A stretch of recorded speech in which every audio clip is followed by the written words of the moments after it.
My name is undisclosed. My occupation is undisclosed. My pet hate, though, will be disclosed. Driving on the highway, the motorway, whatever you call it. You're just driving, and you don't make a mistake, you're just in control. Except you're not in control because some idiot has just cut you off. You just can't do anything about it. Your rage, it just builds up. What can you do? And then, hours later, you're still sort of stressed over it. That one little thing, which you can control. A lot of things you can't control, but still frustrate you anyway, even though you tell yourself, what can you do? It's nothing to worry about, but that's the way we are wired. Hi everybody, it's Laura Frechette. I'm talking to you again from my basement. That clip that you saw before this is of my backyard. By the time I post this, it may be yesterday, it may be a couple days. Anyway, we've been having so much freaking rain that I'm surprised we haven't flooded again in New Hampshire. That being said, that little river that you saw is never a river, unless there are torrential rains coming down. And yeah, I get landslides there a lot. But it looks pretty cool in my backyard. I have a little waterfall river thing in my backyard.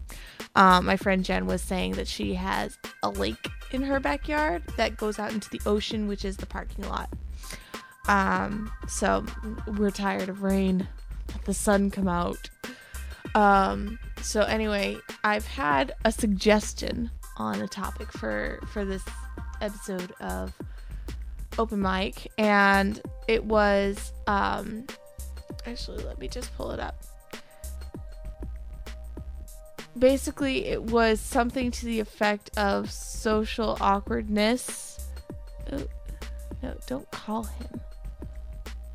Some days I hate Skype.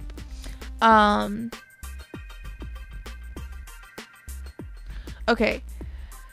About a misinterpretation of people. Misinterpretation of people. That's actually a really good topic. Martin, who is the person that sent me a message, said that one of his experiences was that he got a text message but chose not to reply for a few hours. So the original theme of the conversation was completely lost. And I've had that happen to me a few times where someone will send me a text message and I'll send something back a couple hours later because I'm at work, job. And the person will text me back, what?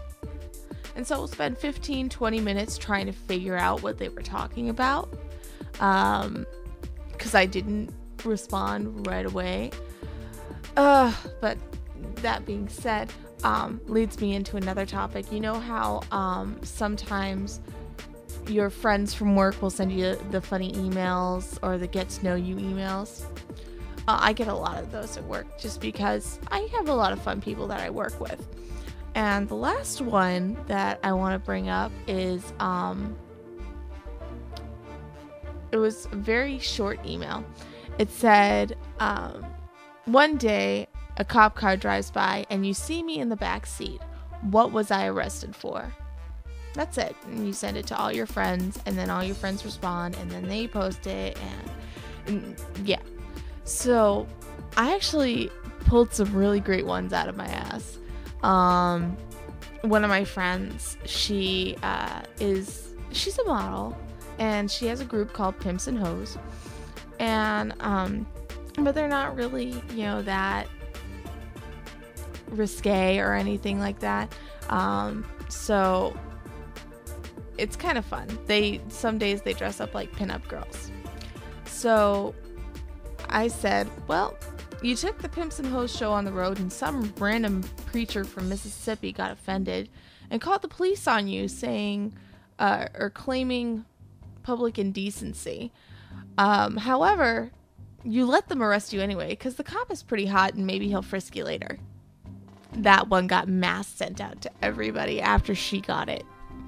The next one, I have a coworker who in her spare time is a professional makeup artist, which is so cool, by the way.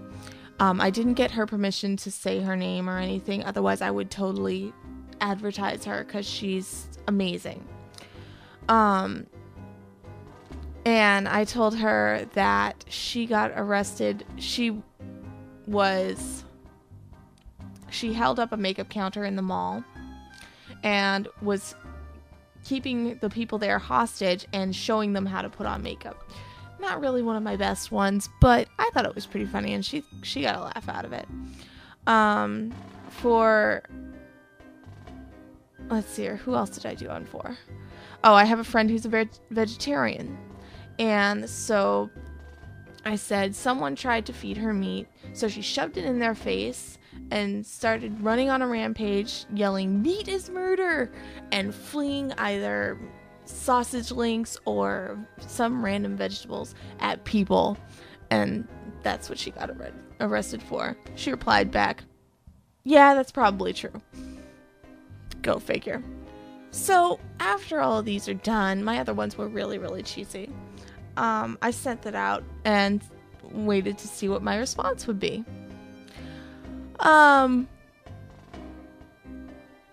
Let's see here. My first one was completely inappropriate. Of course, it was from a guy. And it said, for having inappropriate pictures of children on your computer. He sent that to everybody. And no, I do not have inappropriate pictures of children on my computer.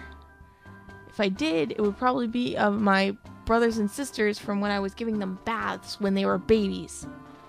But I don't have any of those either, because I lose photos all the time. Then the next one comes from my best friend at work, Jen. And she says, "Well, what wouldn't you be arrested for?"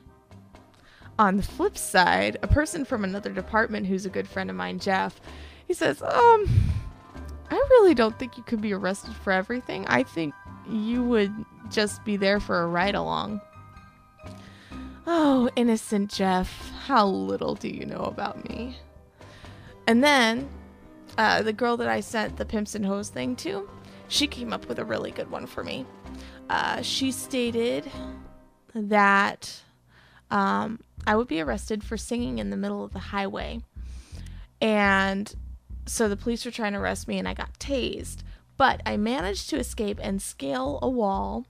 Then as I'm sliding down the guardrail, I accidentally stumble into a waiting police car. And I attempt to sing the highest note I can reach in order to make the cops' heads explode, but only end up bursting their eardrums. I thought that was pretty good. And I don't think I can ever sing that high, but I'm glad somebody thinks I sing at least well. So that's kind of funny, I thought. And I posted on Facebook, and I don't remember. One of my friends from high school started going on about the different scenarios: grand theft, larcen, speeding, reckless driving, and then he's like, "Wait, that's me, but you're my accomplice." I love you, Joe. He's been my best friend forever and a day, and my twin, and yeah, I love my friends. I didn't really have any other good ones, because a lot of people are like, "Oh, you're so nice, you couldn't be arrested for anything." You don't know me that well, do you? So anyway, if you want to respond to this one, because I've been getting a couple responses, what do you think I'd be arrested for? What would you be arrested for? That'd be funny. All right, I'm done for my 10 minutes, and I'm off to go pick up Jen for work. Have a nice one.